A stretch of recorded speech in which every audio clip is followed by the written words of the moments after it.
ကျွန်တော်ကကားမတ်ကိုကြိုက်တယ်အမေကဗုဒ္ဓကိုချစ်တယ်ကဘာကြီးစပြတ်တော့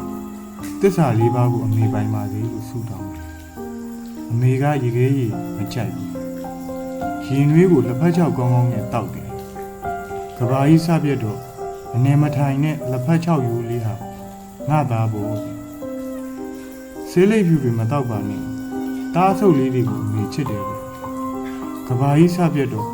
ဘယ်တော့မှကောင်းကျိုးမပေးတဲ့ကောင်းကြီးဆိုပြီးကျွန်တော်ကိုခိုးခိုးနှမ်းရှာ